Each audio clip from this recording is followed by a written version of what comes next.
you. And Donna, would you please mind introducing yourself? Bonjour, everybody.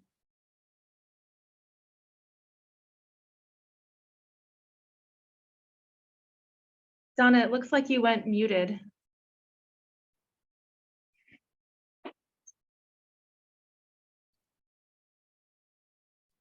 Hello. My name is Donna LaChapelle, and I grew up here in Minneapolis, and I've been here all of my life. So I'm 72 years young, and I can't believe it. But I work here at NACC, and I took a long leave. I was gone for 6 months. So I'm glad to be back and be with you all again. It feels good to be home and being able to do my small part in contributing to the health and the well-being of our community and one another. So thank you. Thank you, Miigwech. I'm going to introduce the rest of the ECHO team. Nikki, would you please introduce yourself? Sure, my name is Nikki Jardina. I'm the infectious disease nurse at NACC. Miigwech. Tina? My name is Tina. I'm the harm reduction supervisor here at NACC. Lindsay? I'm Lindsay King-Cooney. I'm the community and tribal engagement specialist here at NACC. And I am Kari Rabi. I'm an addiction medicine and family practice physician at NACC. Welcome, everybody. And we're going to go ahead and go through our agenda. You just give slides. So basically, we start out with having the blessing by Donna. Thank you, Donna, again for that. I'm going to run through the agenda. We're going to go through the Zoom slides. Not the Zoom slides, I'm sorry, how we do Zoom. And then we're going to have announcements from Tina. So your next slide, please.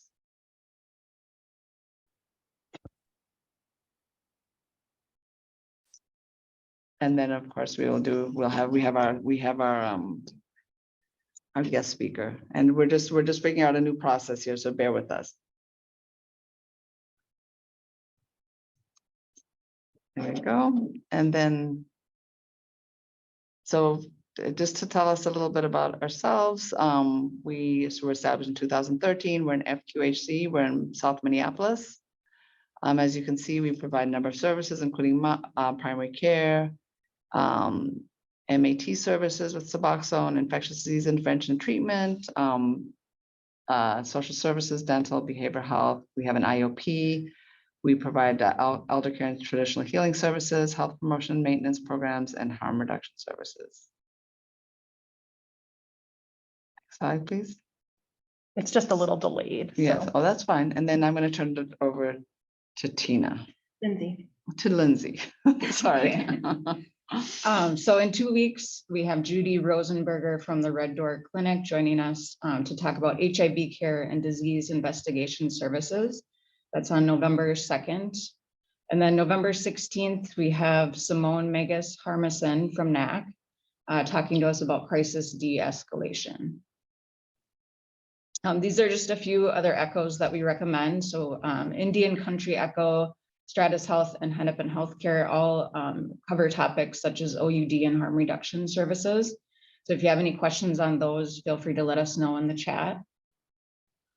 Continuing education, we do offer CE credits for those that are eligible. We just ask that you fill out the survey that I'll email after this session to receive the credit. And then finally, case presentations, we welcome and encourage them. It's a great way to learn from each other, from others' experiences. So feel free to let us know in the chat if you do have one to submit. And with that, I will hand it over to Dr. Amy Krentzman. Thanks, everyone. Thanks for having me, and a great honor to get your invitation. And Donna, thank you for that lovely blessing. So nice to meet you all, and happy to be sharing some of my work with you this afternoon. I'm going to go ahead, share my slides and share my screen and all that kind of stuff. So let's give me a moment to make that happen. Okay. You know, it's been a while since I did one of these on Zoom, so give me just a minute. Okay, let's see. I think maybe I'll share my screen first, and then that can help things go a bit better. All right, so. Okay, now do you see the first slide that says it makes you feel much better about life? Okay, we're looking good now. Okay, thank you.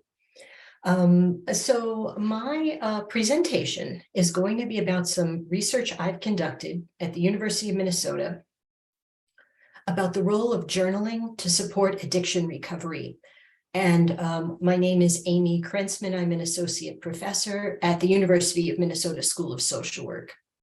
The focus of my research is addiction recovery, the phenomenon of addiction recovery. And my research agenda is really shaping up into interventions to help people in the earliest stages of recovery, when things can be kind of rocky and rough and where recovery isn't quite established yet. What are some interventions that can help people move forward in those early days? It can be so challenging for many.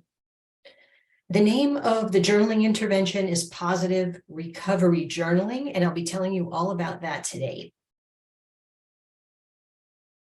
I want to start by acknowledging that the land on which the University of Minnesota and the School of Social Work and the place where I'm speaking to you from is native land that was not ceded.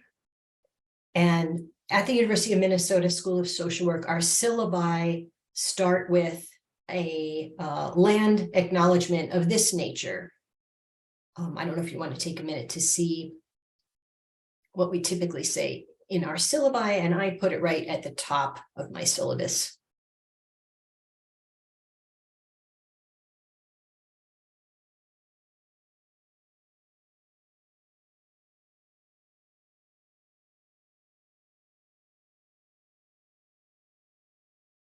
I want to start with some expression of gratitude. Gratitude is a main component of this journaling practice that I'll be telling you about today.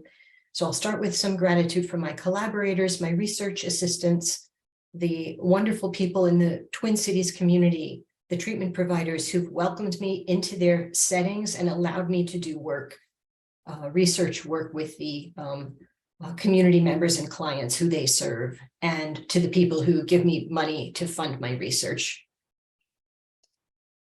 What we'll do today is I'll give you a bit of background about journaling in general. I'll present this form of journaling that I created, and I will give you the results of 2 pilot studies I conducted on the new journaling practice. And at this point, it makes sense for me, I believe, to share with you the title of one of my favorite academic papers by James McKay. He wrote a paper called Making the Hard Work of Recovery More Attractive for Those with Substance Use Disorders. And I love the paper. It's a terrific paper. And the name of the paper really speaks to the essence of my mission in the research that I conduct. How can we make a recovery more attractive? Because if it's more attractive and people are feeling better and liking their lives or even loving their lives in recovery, that fosters motivation to stay sober, to protect from relapse or recurrence of use. So starting off with some background, what is journaling really? You know, I think we all think of it as opening up a lined a book and pouring out what we're thinking and feeling. And I wonder, for those of us here today, and it turns out I can't see the chat, or I think yes, of course I can turn the chat on. If you feel like, put it in the chat. Is this true for you? I have or have had a regular journaling practice, by however way you might define that. Would you say that you have or have had a regular journaling practice at any point in your life? And that's true for me too. So, okay, yes, a good number of people writing in have had a regular personal experience with journaling. Okay, at some point in their lives. Right, reflective processes. Very good, thank you. Thank you for letting me know your experiences. There are a wide range of different kinds of structured or suggested journaling practices out there in the commercial world. There's bullet journaling, which you might have heard of, which is really kind of a system for productivity. There's the Monk Manual. The Monk Manual is unique in that it combines scheduling your day with some reflection and contemplation practices. It has something in common with the type of journaling I have developed. I'll tell you more about that as we get to it. You might have heard of Julia Cameron, her book, The Artist's Way. She suggests every person starts the morning by writing free flow, 3 pages, and that will foster creativity. And most recently, I noticed that Oprah came out with a journal. A lot of these journals and a lot of the journals you find in the bookstore or at Hazelton, they are what I would call guided journals. That is, there are prompts that you respond to. And the journal that I created is a guided journal. It has prompts that people respond to. So again, if you wouldn't mind using the chat, how many of you have recommended journaling to your clients or community members? Ever in your professional practice, you've recommended to a client, I think I recommend for you to journal about this. Anyone have that experience? Okay.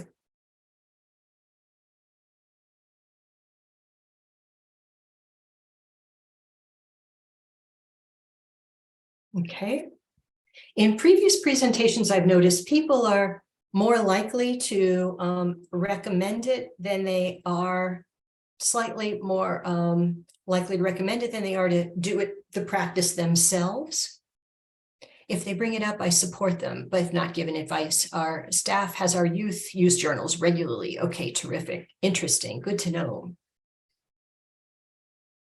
And another question, if you have recommended journaling to clients or community members, did you teach them a specific approach? Did you tell them how to do it? Because journaling in some ways is like gratitude. We can tell someone, I recommend you write a gratitude list, and everyone kind of knows what you mean by that.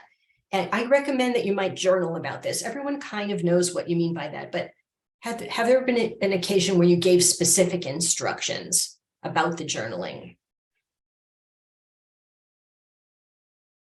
I'm finding that in another area of my work, okay, good, some I have given specific instructions. In another area of my work, which focuses more specifically on gratitude, I'm finding that it can help people who struggle with addictions if you give them some explicit directions for the gratitude list. It helps them to have more items on the list if they're given some instruction, is what we're finding. So looking over, right, mostly related to specific area of focus in therapy. In other words, journal about this certain area. You've given that kind of guidance. Interesting. So I've done this work on journaling, research studies I'll be telling you about. I have reviewed a lot of the other guided journals on the market. I've reviewed the literature on journaling, which I will tell you about today. And I conclude that there's 3 common elements to all forms of journaling. One is this idea of privacy, this idea that no one else is going to see this. What I write on the page, it is safe for me to express my truth on the page because it won't be seen by anybody else. And that can free a person up to say everything in their heart. And that can be useful. Directly related to that thought is this idea of journaling for self-expression. So journaling is thought to be something where you can pour out your heart, get your feelings out, get your feelings expressed. And similar to the way if I talk to someone about my feelings, if I write about them, I'm going to experience the same kind of release. More about that when we look at the research. Another element of all forms of journaling is that the person may benefit from after having done the journaling process itself might bear some insight or some new or novel information about the person's life, reveal that something to the person that they wouldn't normally be aware of that they could find useful. So these are the three themes I've seen as common in all journaling: the idea of privacy, self-expression, and insight. So my idea in creating positive recovery journaling is this idea that we can leverage these aspects of journaling and tailor them so they specifically support recovery, and that they specifically have kind of a positive orientation so that they help with the preponderance of negative mood, negative affect that people in early recovery tend to be grappling with as a result of having had a recent history of addiction. So how can I take all that's out there, previous research, previous ideas, and tailor it as a recovery journal? So I looked first at the research literature on journaling. Who else had been doing research on journaling, and what did they have to say? Okay, I'll get to the journaling research in a minute. First, I looked at the literature that already existed about interventions to help people in recovery find or improve their lives in recovery. So there's a body of research called behavioral activation, and you might be familiar with it. Behavioral activation involves helping the client or the community member to plan and enact rewarding activities that flow from personal values. So you'd help the person express their values, you'd help them to list and the typical things they do in a day and the degree to which these things that they do are important or meaningful to them. And you help them amplify more positive and more reinforcing activities. And it's the idea that if people change what they do, it'll help improve what they think and how they feel. Positive psychology is another line of intervention research that has been tailored to people in recovery with the intention of helping them enjoy their lives better in recovery and thus foster and strengthen recovery. In general, positive psychology are interventions designed to improve mood and well-being. And they, under the positive psychology umbrella, are gratitude, acts of kindness as an intervention, savoring positive experiences that have happened, and an identification of the person's individual strengths. So both of these types of interventions have been shown among people with addictions, people in early recovery from addictions, to improve their mood and reduce addictive behavior. So these are some of the previous research that was the building blocks for the journaling intervention that I created. And both of these interventions, behavioral activation and positive psychology, tend to involve some writing, a bit of writing, list making, planning on paper. So that was kind of an interesting aspect of them. Now I'll move to the research. And again, these are all the building blocks that led me to the journaling procedure that I put together and have tested. There was pre-existing research on journaling, and research on journaling has focused on two specific types of journaling. One is called expressive writing. Expressive writing has the instruction. So you have your person and you instruct them to write about the most traumatic experience in their lives every day for 15 minutes for 3 to 5 consecutive days. So it's intentionally targeted at negative emotion and difficulty and trauma is the intention of expressive writing. The idea behind it is that if people hold those feelings in, that's stressful and can hurt their health. So they have found in a number of studies that this kind of release, this kind of emotional expression has shown positive physical and in some studies psychological benefit. And 3 studies on expressive writing in addictions have been conducted. So there's this expressive writing type of building block. And then another popular form of journaling that's in the research literature is what's called interactive journaling. I don't know if you've ever seen these booklets. They look like magazines, and they're produced by a company called the Change Companies.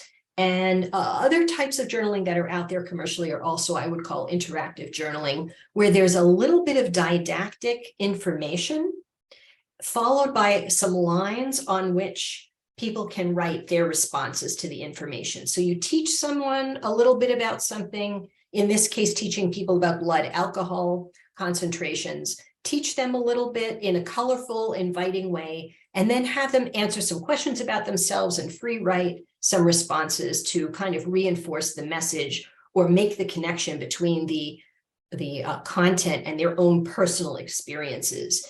And this kind of an intervention has been shown among people with addictions to improve their knowledge about alcohol and to foster their willingness to change, to reduce recidivism in criminal justice settings. So the interactive journaling research looks like it helps people to initiate change, but not necessarily to maintain change that has already been initiated. And here I just blow up that page larger so you can have a look at it.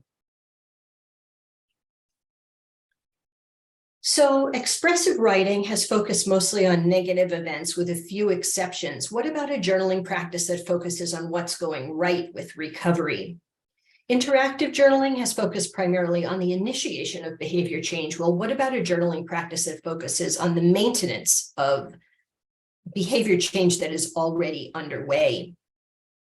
And positive psychology and behavioral activation have shown benefit for people with addictions. So what would happen if we combined elements of them together in one? And these are the sorts of ideas that motivated me to create the positive recovery journaling. I called it positive peer journaling for a while, and a reviewer was curious about the peer, the word peer. They didn't, on the surface, they didn't understand what I meant by it.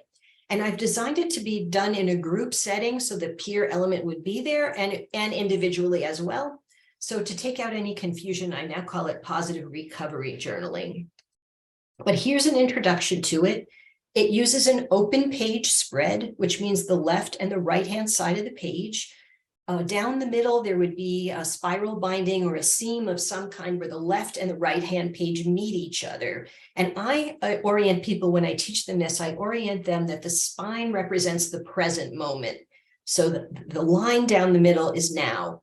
On the left-hand side, we review the past 24 hours. On the right-hand side, we plan the upcoming 24 hours. And there are these prompts that help invite people to make lists underneath each of these column heading prompts. So let's go over what's in here. On the left-hand side of the page, reviewing the past day, to list all the good things that the person can possibly think of that have happened in the past day. And the hint here is that small things count. So someone shared their food with me. I saw the first butterfly of the season. One of the most popular things people wrote in my research is, I woke up sober, which is, I would argue, not a small thing, but a big thing, quite profound, you know, and how nice to stop and acknowledge that that happened today. And the journal hopefully gives them the chance to stop and revisit all the good things that happened over the past day as a way to bring to light how many good things are happening in recovery. Also, this is your standard, down in the lower left-hand corner here is your standard gratitude list, where people are invited to make a list of everything they're grateful for. It's different than the good things list. And the hint for the grateful for list are things I usually take for granted. Then also I include a list for the person to write the bad things that happen in the past 24 hours. First of all, I don't want this journal to be kind of like something that feels artificial or you're looking through rose-colored glasses. This is not, you know, I don't want it, I wanted it to be a reflection of real life. And in real life, there are things that happen in the day that are challenging or, you know, difficult. So I wanted people to have a place to express that, to put it down. It serves a lot of useful purposes to have the bad things list. And one of the things that came out in my study is that people in the study noticed, and they were surprised to see this, that their good things list was always longer, or most often, or most of the time longer than their bad things list. And this came to them as a surprise. So they noticed it every day written in their own hand. So it's sort of hard to argue with. It's in their own handwriting that the good list is longer than the bad list. And many people told me they fully expected that the bad list would be longer than the good list. So what this did for them, I feel, is that it helped to make them feel better about life in recovery and realize that things are going better now.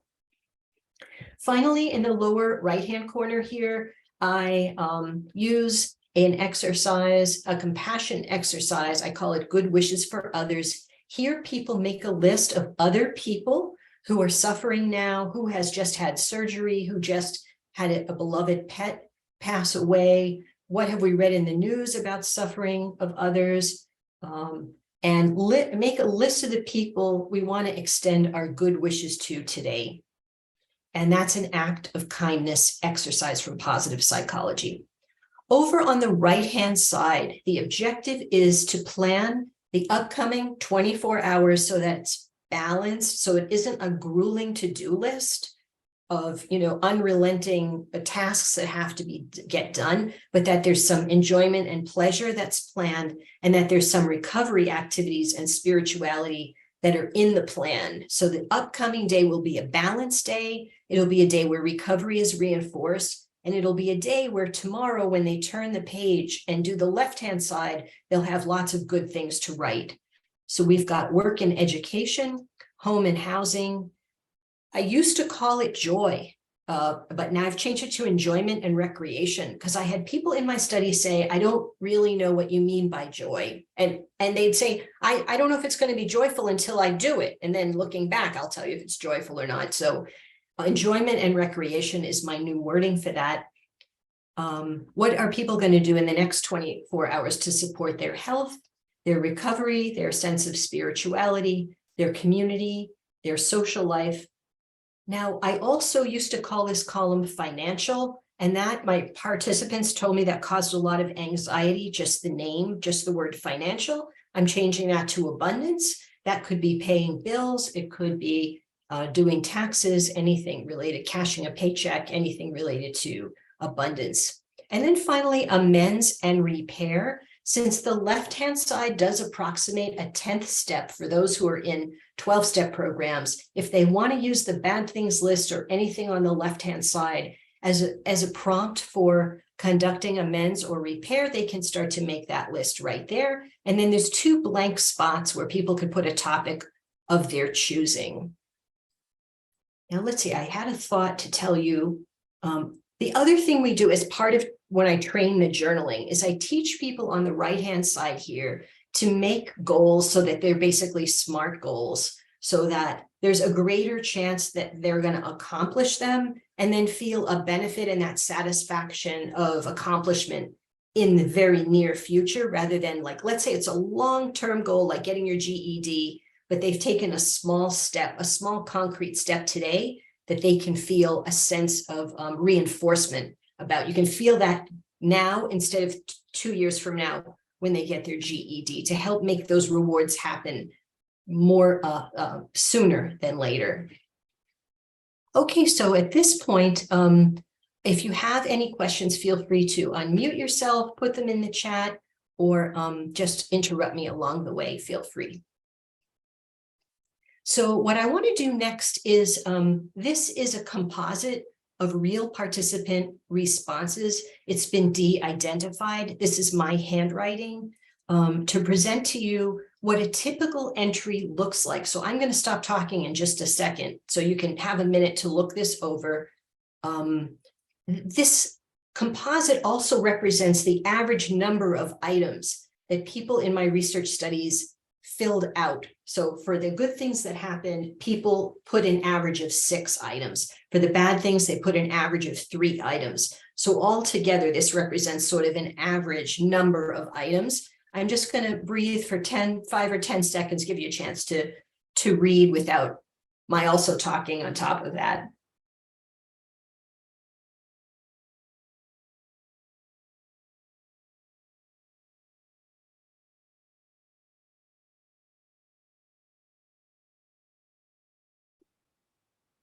Okay.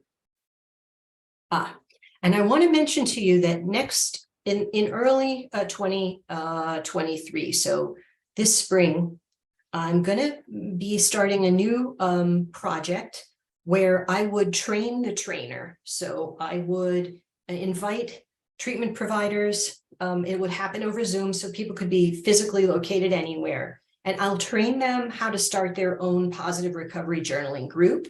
And then we'll follow up and see how that goes. You would attend some kind of a workshop with me. We're not sure of like, if it would be 2 days, 1 day. I would teach you how to start your group, and you'd agree to go ahead and start a group at your facility. And then we just would see how that goes. I give you PowerPoint slides, everything you need to have a successful group, and then stay in touch with you as you do that to help consult you. So these would be free of charge, these trainings. You would get free CEUs. And if you're interested, go ahead and email, let me put it in the chat real quick, ZUMNEDU/train, and it's got the old initials PPJ. If you go to that link, it's a Google form, fill out the form, and then when we get underway in the next several months, we'll invite you to participate if you want to.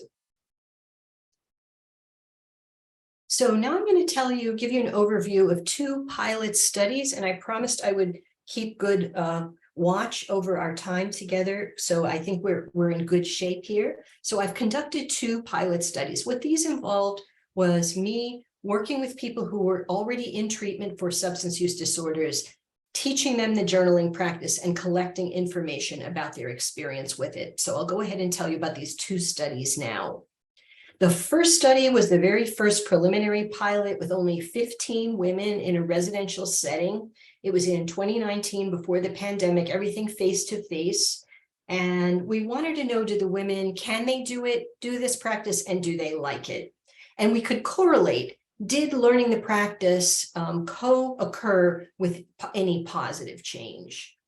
The next study I did was in 2020, 2021 during COVID. So everything took place remotely. So I conducted Zoom groups.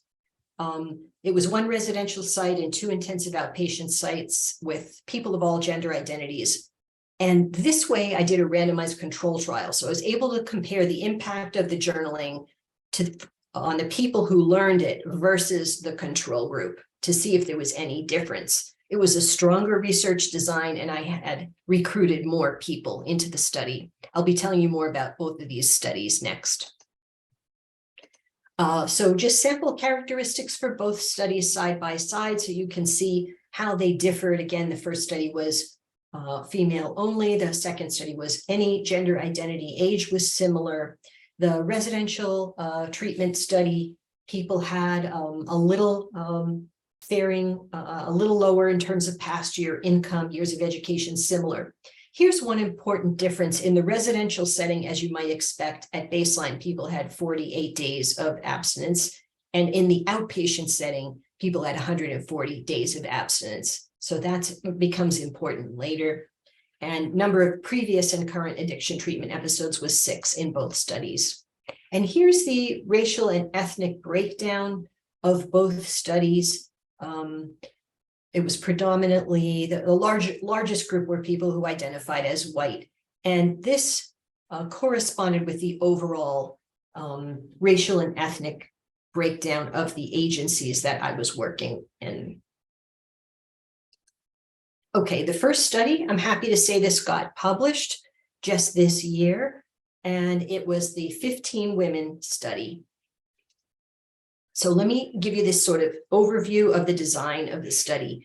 We met the women in person. We did a screening to see that they were eligible. We told them all about the study to get their informed consent, and they filled out a baseline questionnaire, and then they joined the group. So the group was in person. I conducted 8 sessions. I taught them the journaling. We journaled together and in a group process. Then they journaled independently on their own. And then we interviewed them to ask them, what was it like for you to be in the study? And it was 15 women, and all 15 women learned the journaling. The results were overall and over time on a scale on the y-axis of 0 to 10, with 0 being not at all or none, and 10 being extremely or a great amount. People basically found it easy, not difficult, satisfying, pleasant, and helpful, and they put in a fair amount of effort. So in terms of quantitative results, Did the journaling phase co-occur with change in a whole host of well-being indicators? We found that while the 15 women were journaling, during that same period, their satisfaction with life went up, their well-being went up, rewards from the environment went up, feeling happy with their recovery went up, their confidence staying sober went up, and their depression went down. Now, this is exciting, but we can't say that the journaling caused these changes, because maybe in recovery anyway, we see this kind of improvement, especially in a nutrient-rich residential setting where women are getting all kinds of other therapy at the same time. So we can't say that the journaling caused these changes, but it's good news because at least we didn't see anyone doing worse when they were doing the journaling. And we had people tell us again that more good things and bad things were happening. There was more to be grateful for than they thought. We heard this over and over. And in the context of all this positivity, the good things list, the things that they're grateful for, their good wishes for others, they felt like the bad things sort of lost some of their sharpness. They sort of became more neutral than bad. They appealed, one person said, it seemed to her that these were learning experiences, that they weren't that bad. So there is a psychological phenomenon that shows that in the context when we strengthen ourselves with certain activities, we're stronger in the face of adversity. And I believe we saw this phenomenon here. On the right-hand side of the page, the women said things like, I have a bad memory, I write things on a Post-it note and I lose them in my drawer, and that the journaling helped them remember, just the right-hand side, the planner part of the journal, it helped them remember things that they've been forgetting. So, and the women, when they would write it down, they would remember, and when they would remember, they would get it done, and when they got it done, they really felt great about it. Another thing from my research shows that when people step back and they're somehow made to realize all that they're doing to support their recovery, they can say, I didn't realize how much I was doing, and then they feel really great about that when it's pointed out to them just how much they are doing. So when they did a lot on the right-hand page and they got it done, it made them realize I'm moving forward, I'm doing well in recovery, which is exactly what I had hoped they would be feeling. There were some critiques of the journaling. Some said it was repetitive. That might have been a problem of people being in residential treatment, where sometimes activities were restricted. I mean, even with a gratitude list, I don't know, another interesting question I could ask you is, who here would say that they have a regular gratitude practice where you make a list or you have some kind of regular gratitude practice? But you can find, if you engage in such a practice, that the practice can feel repetitive. Like you say, okay, job, home, family, and it stops feeling the impact, the positive impact of it starts to dampen. Some said they were not, most said they were not ready to make amends yet. And that made a lot of sense to me. They said that sometimes they got too busy. They forgot to do the journaling because we asked them to do it every day for about a month. So there was a big ask, and they felt bad if they forgot or if they didn't do it. And that introduced some negative emotion. So one person said she had the desire to write in more depth. And in one person's case, the cover started to tear. So now I'll tell you about study number 2. I think the timing is still good, and I welcome any, happy to pause or be interrupted for any questions. Number 2 is that larger randomized control trial.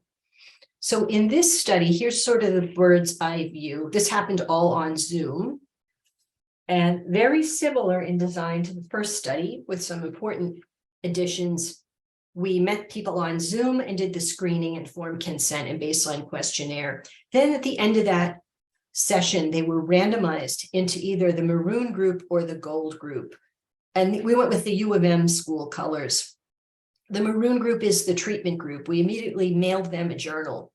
And then they attended group with me online for 8 sessions, and they journaled on their own. And then we had a follow-up interview a month later. And the gold group was what we would call the control group. They filled out questionnaires every day for a month. And then a month went by, just like with the treatment group, a month went by where we didn't ask them to do anything. And then it was a follow-up. Then out of fairness and hopefully that they could get more or less of a benefit, when that was all over, we mailed them a journal with written instructions how to use it. So, I had a thought there to tell you something about this. What we're finding now, and what I'm writing up now for a paper to be published, is that the gold group filling out the electronic questionnaires, 75% of them got a lot of benefit just from the daily filling out of questionnaires, asking them about mood, satisfaction with life, and recovery activities. That was unintentional. We didn't want the control group to get a benefit, but that benefit is a surprising finding and a good scientific finding in and of itself. So we're writing that up now, but it does dampen any difference between the treatment and the control group. Because the control group got a benefit from the activity we gave them. So they also were doing real well. And I'll jump kind of to the end, which is that there were no differences between the treatment and the control group unless we only look at people with less than 90 days of sobriety, and then the treatment group who did the journaling do better than the control group in all the areas we were interested in. Those are data that are not finalized, but that's what we're finding. So the journaling seems to especially help people in the earliest phases of recovery to give them those tools right away. And what we learned is as people move through recovery, eventually, they tend to start doing gratitude lists. They tend to start planning their day. They get these skills that the journal provides along the way from other sources. But to give, the journal seems to give people those skills immediately, and they can put them to good use right away. So this is, I think, an important finding that will be the next paper I write when I finish this paper. So one thing, though, that is interesting is we can now compare how people felt about it between the treatment and the control group. And what we find here, with blue being the treatment group put in a little more effort to each day, and we asked them to do a lot more work. So that made sense, but the difference was not statistically significant. Both groups found their task more or less equally easy. Neither group found their task particularly difficult, but the journaling group found their activities more satisfying, pleasant, and helpful than the control group activities, even though 75% of the control group said they got benefit from just filling out the questionnaires. All right. So I'm going to focus on the period between the screening and the end of they were with me in group doing journaling for 2 weeks, and they journaled on their own for 2 weeks. And that's the period I'm going to talk about. So we have some, here's where there were no significant differences. There was what's called an effect size of note, that our journaling people had less negative affect, and that their feeling that life is better now in recovery than it was in active addiction was higher for the journaling group. But these weren't statistically significant differences. And this is for all the group together, not just those less than 90 days where we would see a lot more benefit. So we felt that the journaling would definitely have participants do more of what we called positive recovery journaling cognitions and behaviors. That if a person is doing the journaling, they're going to stop and think over the past day, because that's part of the journaling instruction. They're going to write a list of things they're grateful or thankful for. They're going to think of people in need and send them good wishes. They're going to make a list of at least one thing they wanted to do that they'd find pleasurable. They would write a list of things they wanted to get done in the near future, and that they would directly wish someone well by person, a telephone, text, or internet. So if they're doing the journaling, these 6 things are definitely going to happen for them. And that what we did is we made a composite variable of these 6 items. And for the combined sample, what happened was, if people were doing more of those 6 behaviors, they were experiencing more positive affect. These are correlations, and everything with a red box around it is a significant correlation. They were doing more, they had more positive affect if they were doing more of those 6 behaviors. They had experienced more serenity. So when the dots line up more or less in a shape on the diagonal, it means a positive relationship. They had more satisfaction with life. They were happier with their recovery. They were more committed to recovery. Here's one where the diagonal is the other way to show the effect. They would have less depression the more they were doing those 6 items. They would have more sense of flourishing and more gratitude. Okay, so those behaviors that the journal created were correlated with aspects of well-being that we wanted to promote. And I think I will stop soon, or near the end anyway. I'll stop soon to invite your questions, and I see one in the chat. So someone asked what was done in the journaling group. In the journaling group, we would meet and we would learn an aspect of the journaling each day. So when we would first meet, we'd get oriented to the journal, introduce ourselves, do an icebreaker, oriented to the journal, and I would teach people how to do the good things list. We would all do our good things list together, including me and including any staff or research assistants in the room. And this was a powerful aspect of the group because I was doing it with them and the research assistants were doing it with us.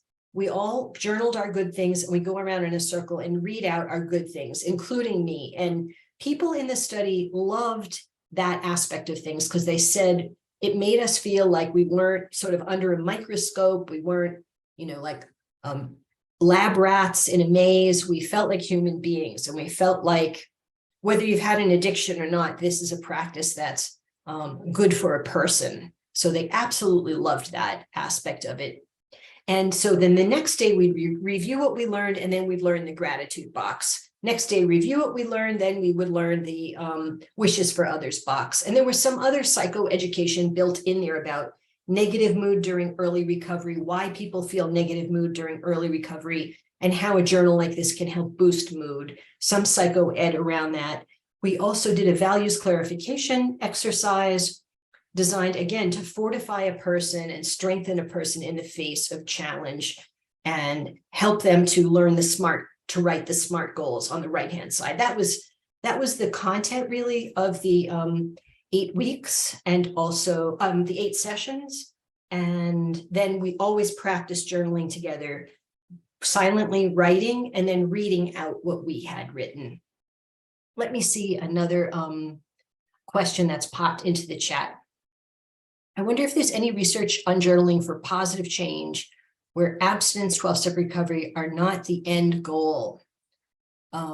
We prioritize a harm reduction approach and really work with people to reduce shame around use and to help them create their own goals that may not always point to recovery centered on abstinence. I can see how journaling could be useful for people in identifying creative ways to make their drug use safer or more aligned with how they want to feel and behave. Thank you for that question, Tina, that comment. Absolutely.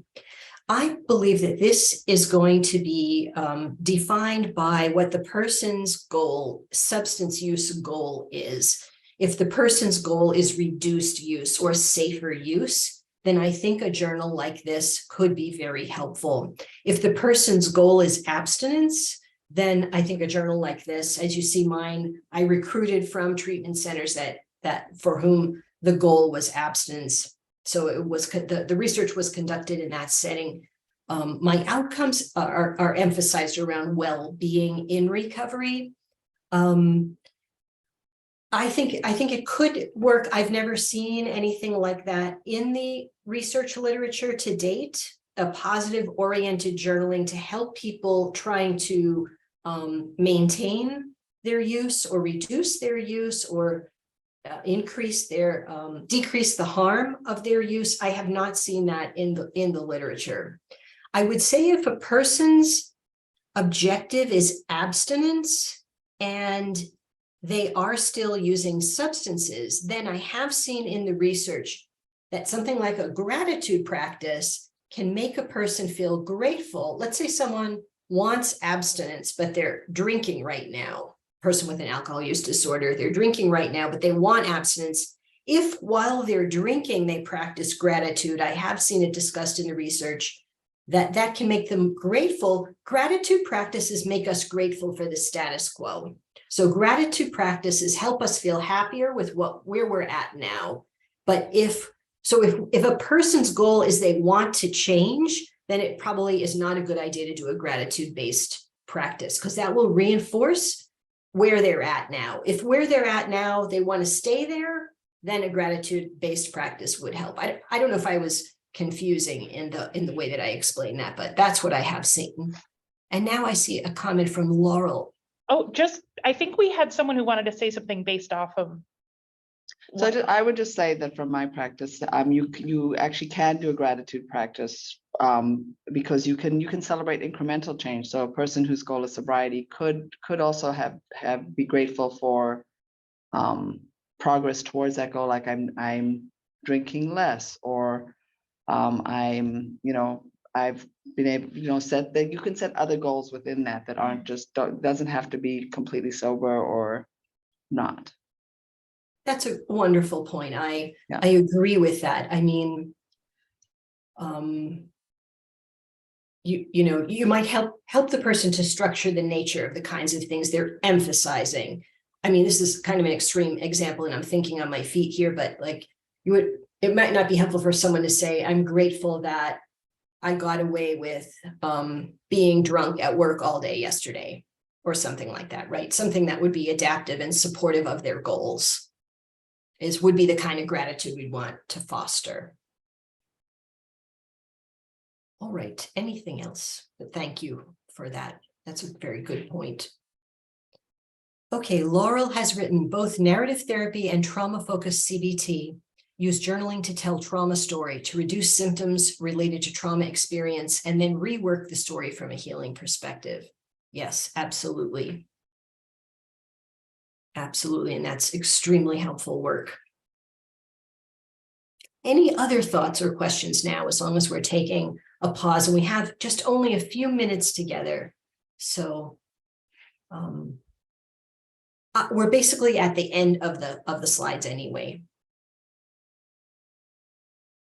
Yes, I was grateful I was able to drink one last drink last night, or hey, I was grateful I got someone else to drive me home, or I was grateful I took an Uber and I didn't drive home myself. Yes, there could be really a lot of good work you could do around those kinds of ideas.